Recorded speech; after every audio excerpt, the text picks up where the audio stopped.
go the way you think. Take that ridiculous thing off!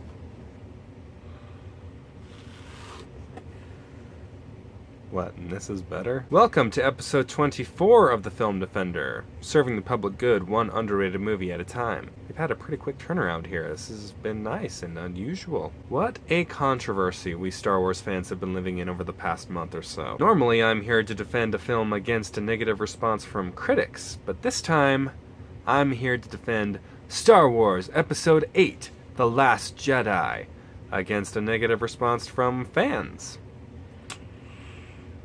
Who knew? I have to admit, whenever I hear somebody say something ridiculous like they need to take The Last Jedi out of official canon, it makes me want to blurt out, "Well, then you are lost!" However, upon further reflection, I thought it best to take a more tactical approach to addressing these complaints from the wayward Star Wars fans. Bear in mind, this is an extremely spoiler-heavy video, so if you haven't seen The Last Jedi, first of all, what's wrong with you? But second, don't watch this video until after you've seen the film. Consider that your official... Still here? Great. Well, let's get into objection number one. Hang on, Luke just throws the lightsaber away? Is that supposed to be funny? Honestly, I don't think it is. I can see why some people may have laughed in the theater, because being shocked to that degree can certainly elicit that type of reaction. However, for me, I was floored that Luke would just throw away his father's lightsaber after Rey traveled so far to return it to him. And you know what? That's exactly what we're supposed to be feeling. Rian Johnson is taking all of our expectations and our carefully constructed fan theories and doing with them exactly what Luke did with that lightsaber. After what Luke's been through, as we see later on in the film, it makes perfect sense why he wouldn't want anything to do with this stranger who's handing him this relic from an extremely dark time in his past. Some of you may be wondering, why didn't he just refuse to take it in the first place? Or why didn't he just drop it on the ground?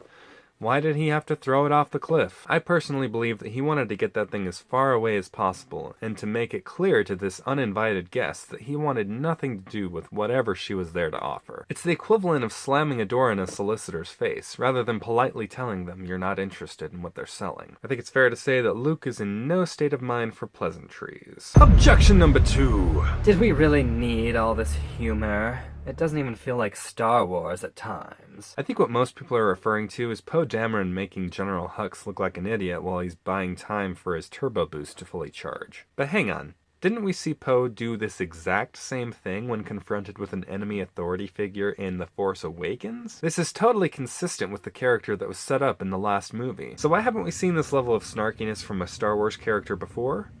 Well, it's pretty simple, because these are characters that haven't been in any previous Star Wars movie. Why would they show us characters that are exactly like what we've already seen? Poe Dameron is disrespectful to authority and has a snarky sense of humor. That idea shouldn't be such a difficult one for Star Wars fans to swallow. If you really need a pre-existing comparative that desperately, go ahead and look at Han talking to the Imperial officers in A New Hope right before rescuing Princess Leia. Who is this? What's your operating number?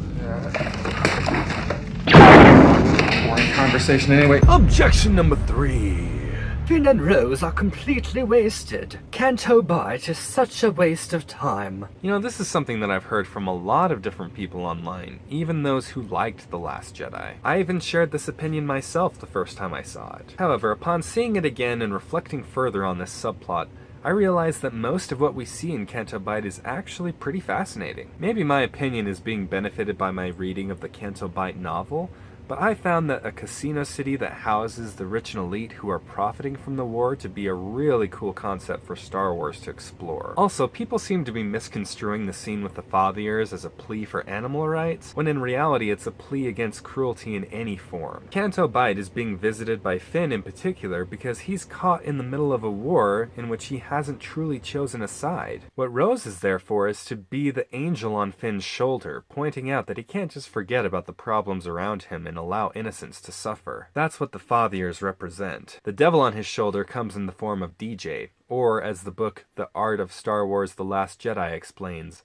don't join. He is here to tempt Finn away from joining the fight, pointing out that there isn't always a clear-cut good and evil when it comes to war. The fact that this mission doesn't accomplish anything in the traditional sense isn't nearly as important as what it accomplishes for the character of Finn. Objection number 4! Okay, so Rey's parents are nobody? Do they even care about what the fans want? Okay, let's make one thing perfectly clear. Rian Johnson doesn't care what everyone's fan theory is about which classic character Rey is related to, or which classic character eventually turned into Snoke. Rey is just Rey. Snoke is just Snoke. You know, how Han Solo is just Han Solo, and Emperor Palpatine is just Emperor Palpatine. They're new characters with distinct backstories that don't always tie neatly back into the characters that we already know in this galaxy. However, this does beg the question, can we trust Kylo Ren as a reliable narrator? Is he telling the truth that Rey's parents are really nobody? Just junk dealers who sold her off for drinking money? My gut tells me yes. After all, Darth Vader proved to be telling the truth when he told Luke who his father really is. I think people set themselves up for disappointment through their elaborate, fan-constructed backstories that tied these characters to something they already had an attachment to. I did it myself. Rey did not turn out to be Luke Skywalker's daughter and Obi-Wan Kenobi's granddaughter, as I predicted. And you know what? I'm glad she didn't. Can you imagine how convoluted an explanation like that would have been? And I think the same could be said of most of our fan theories. At some point, we all just need to sit back and let the movie tell us the story, and not expect it to follow our preconceived idea of what we think the story should be. It's gotten harder and harder in this internet age to be surprised by movies, so shouldn't we be celebrating a movie that somehow managed to be so wonderfully unpredictable? Objection number 5.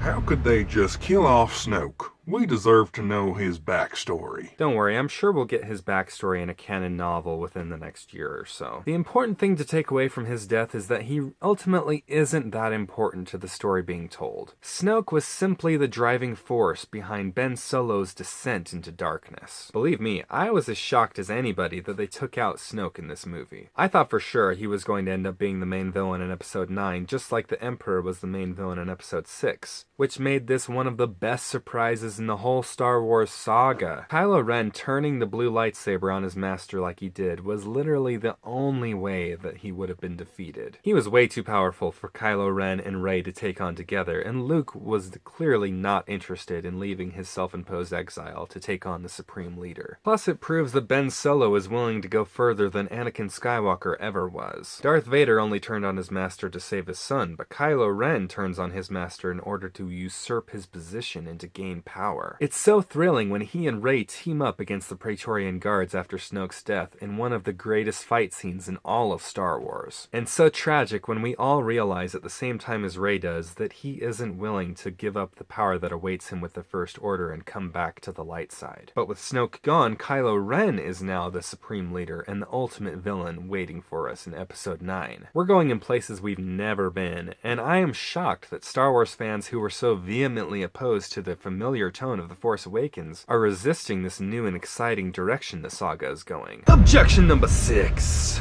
Wait, so Luke never even did anything in this movie and now he's gone? Hang on.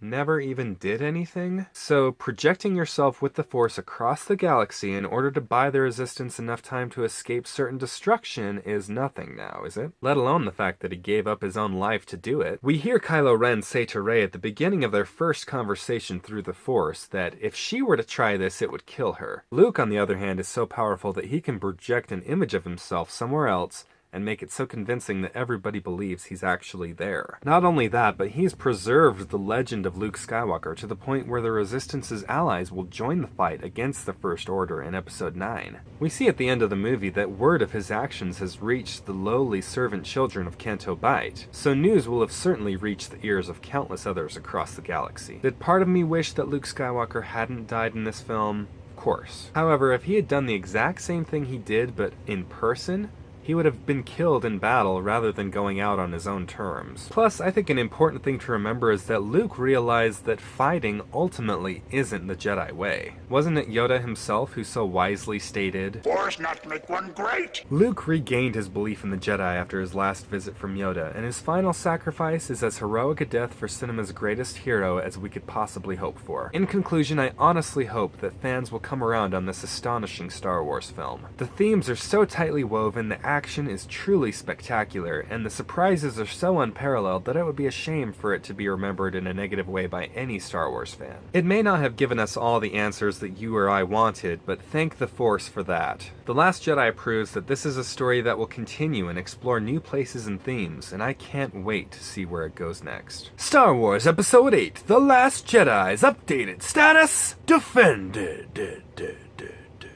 What did you think of The Last Jedi? I know this is an extremely controversial one, so please politely join the fight in the comments section below. We're going to be changing our format for defenses in the future, this year actually, so we're going to try out podcasts for a little bit. It's been hard to find the time to really do all the filming and editing that I've wanted to do for these videos, so we're going to try this out for a little bit. I hope that you guys enjoy it. We may still do these defense videos in the future if time allowing. I'm still going to post these podcasts in video form on YouTube, so you guys can still catch my content here, but I won't have as many defense videos in the traditional format in the future. I'm going to still try and do it for the major ones though. Please comment.